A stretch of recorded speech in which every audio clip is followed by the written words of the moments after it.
Alright, welcome back to Rome Total War 2. Last episode, it looks like we pushed out the people, these gray people from this particular town, so we will be kind of continuing off of here. Oh wow, I've got to say, I've done like 2 recordings of the game already today, and this will be the third one, I suppose. So, without further ado, let's do this. Alright, so... once again, we do need to switch out all of these provincial improvements to ones that are of our own faction, so let's do that. This province is actually fairly rich.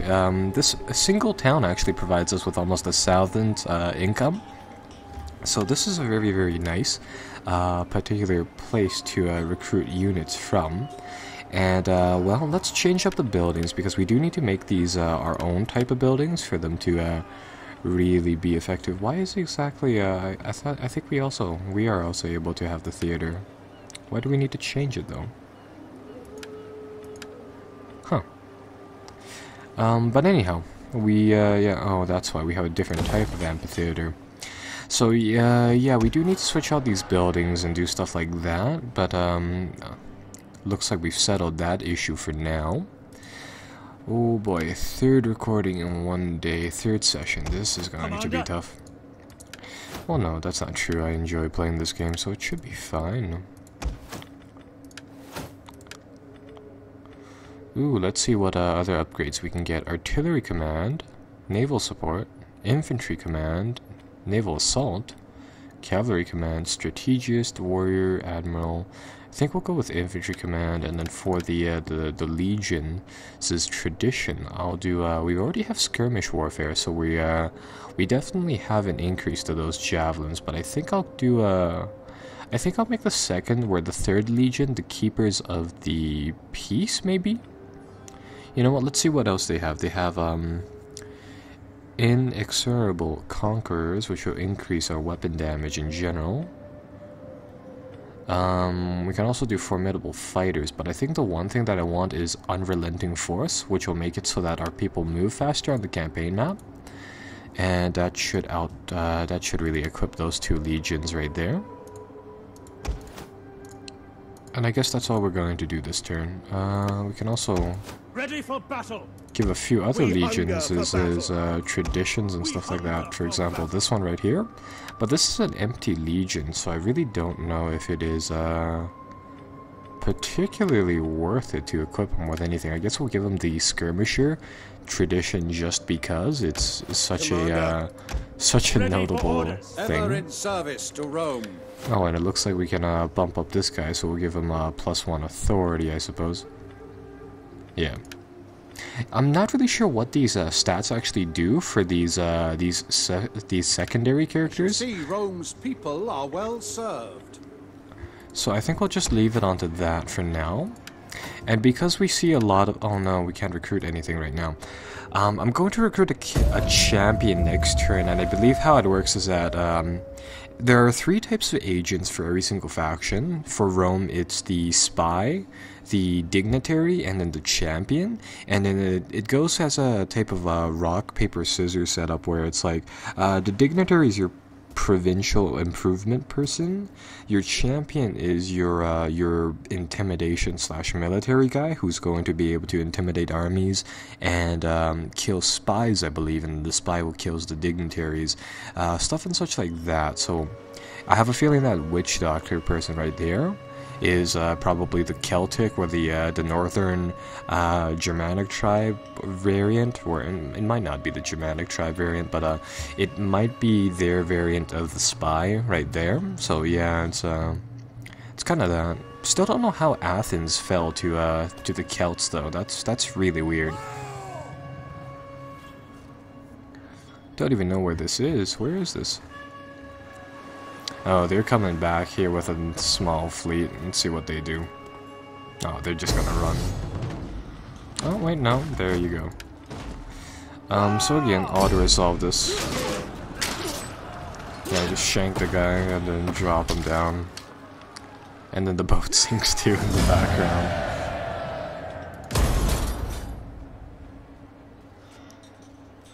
Alright, so that is kind of that inside this region right here. Yeah, again, I don't know how the Celtic Confederation got control of Athens and Sparta, but that is a very, very interesting play from them. Really have to see what else happens over here. So Cyric, oh, even more military tradition, so that is good. So over here we can buff these guys up with another one, and I think we'll do Conquerors for the secondary legion, because they are typically our front lines guys. So it looks like there's still a small army roaming about the map. What I think I'll do is that I'll come over here, and I will recruit a champion. Good champion. Actually, all of these champions are the same. My reason for doing that is I want one of these people to start dealing with these war maidens on all of the people, all of the agents out onto the map. So we do want to get one guy to do that. And over here, again, working over the provincial improvements, we can switch the camp to a Roman one. And how the camps work out is that we can either build a manipular barracks, which will be able to train out Roman troops, or alternatively we can do a auxiliary camp, which will be able to train out national troops of the region. So for this area, it looks like it's Celtic guys. I think I'll do a manipular barracks, simply because that would be a cool little thing to have. For the Roman legions, the barracks were a little bit of a permanent place for the legions to camp out, and it was kind of cool. 2 legions could share one camp, and every single winter, a detachment of guys could return to the camp.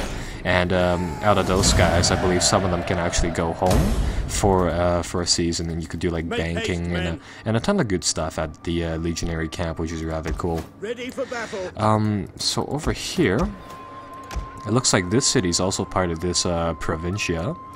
So we'll send our spy over here, and we want to check out the competition over here and what do they lead. So I'm going to guess these guys are again Celts. Yeah, they have very Celtic units. So we will... Well, I'll try to assassinate this person right here. I will give them passage. Enemy wounded. Not killed, but wounded. Still, good experience from that. What I think I'll do is that right here... Oh, and rank up. Let's see, we need to... Ooh. Huh. Assassination chance. What am I going to do with this guy? We can boost it in spying, +1 to cunning, antagonist, which is going to do +1 to zeal, collaboration to +1 from to that. I think I'll get the spy to do disruption. No, manipulation, there we go. So that'll increase their assassination chance and stuff like that. Now, let's see. For our Roman force here, can we build any troops? No, not just yet. Alright, well that, in that case, we will just kind of wait around here for a little bit.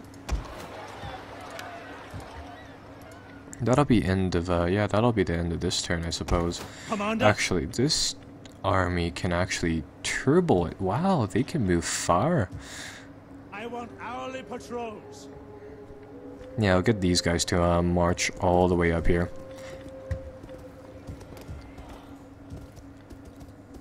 At your command. There we go. So just to kind of pass the time here, how the Romans did the whole encampment thing was that when an army was on the move, they would essentially build fortified camps along their... Perhaps a modest gift of... They would essentially build camps along their route of advance, and each camp was actually fairly well laid out. They'd have a system where, in theory, every single encampment was technically a mini fort. Is what they were technically were. So they would, when they advanced through locations, particularly inside France and Germania and Britain, I believe, they would go through an area, and as they went through here, they would build bridges, they would build roads. Well, not like paved roads or anything, but dirt roads, and just generally increase the infrastructure as they went along there, to a limited extent, I guess. And they had a whole entire system for building camps, fortified encampments and stuff as they went along. They would go around. The vanguard of the force, so the people at the very front, except for the scouts, would just kind of press forward. When they found, it's dawn, they would start where it would be close to dusk. They'd start building the camp, and they would essentially lay down flags along.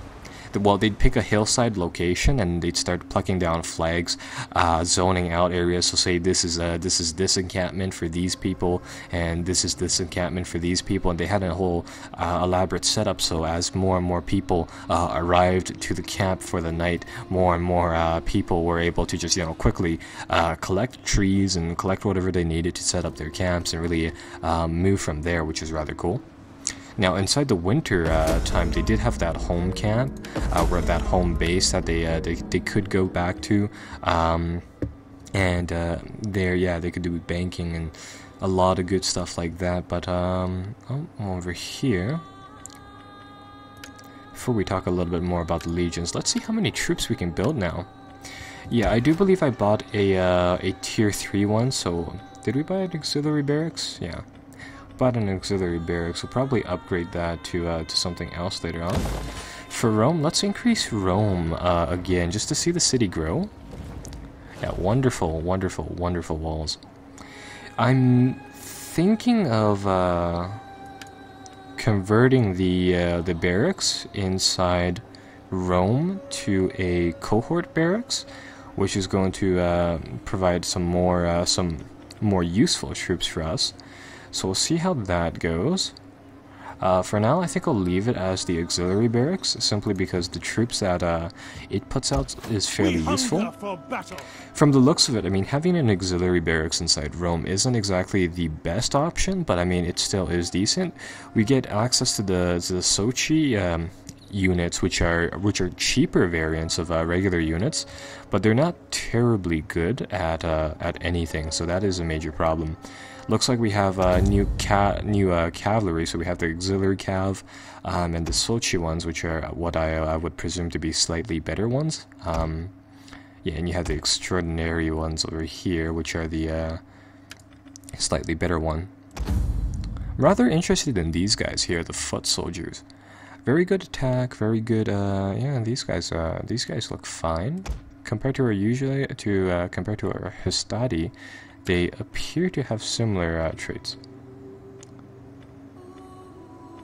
Their morale is higher. These guys, the extraordinary, they have higher morale, better armor too. I might start. Yeah, they have better everything except for melee attack. But they don't have the same discipline as the Roman troops from the looks of it. So they won't be able to use those formations as well. That might be a problem. Glorious thing to die for Rome. But what I think I'll do is that I'll get them to get set up like that. I'm considering putting down 2 barracks in Rome, just simply for the sake of having access to the large unit cast. Just something to play around with, really. So we'll see that. Now over here, we still aren't able to recruit anything, so I'm going to do a little bit of a switch. So I'll bring that faction out, and I'll bring that army in. So that'll swap those 2 out, and then now we can change up the buildings, hopefully. No. Buildings are still goddamn expensive.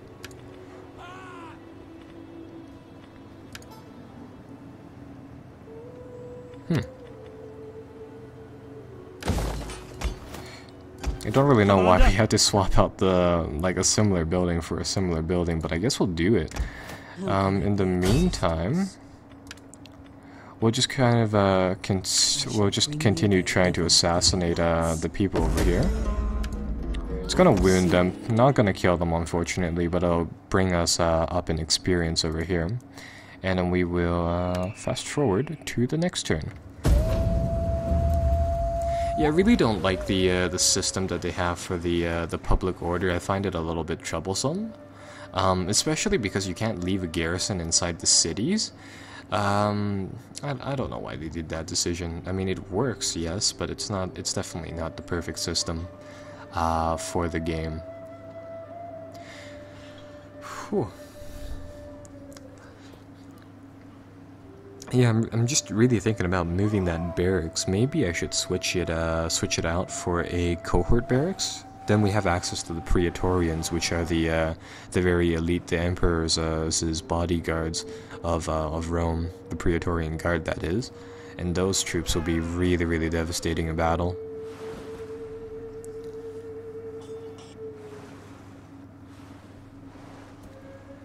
A lot of sailing going on over here.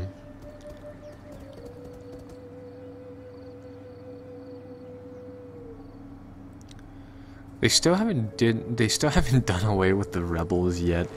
Another thing that we should worry about is the building of a Roman navy is maybe one thing that we might have to concern ourselves with.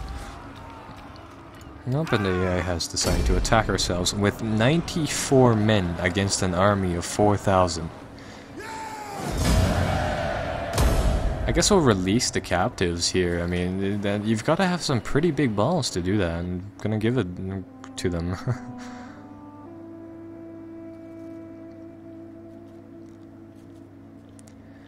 Now, I'm not even sure where this town is and why we can see it, but I mean, I guess we can. The spirits have noticed that out. I am...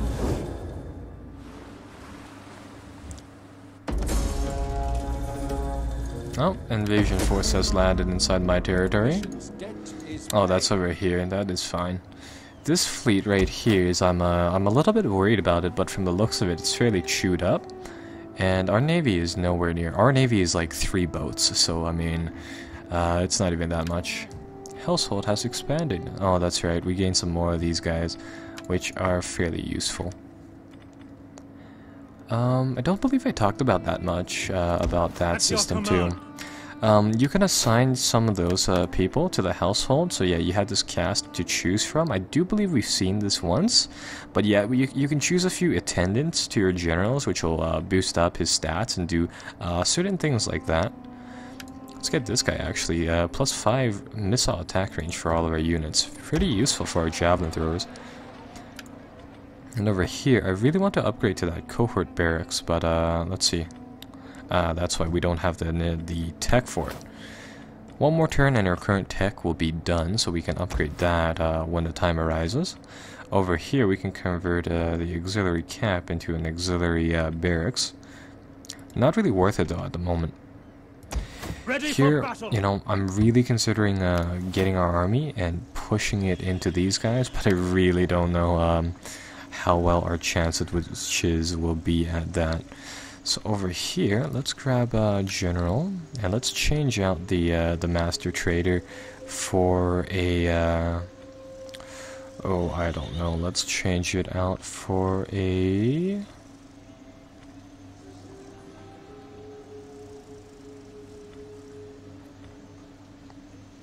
I'm hoping for something that'll help us out.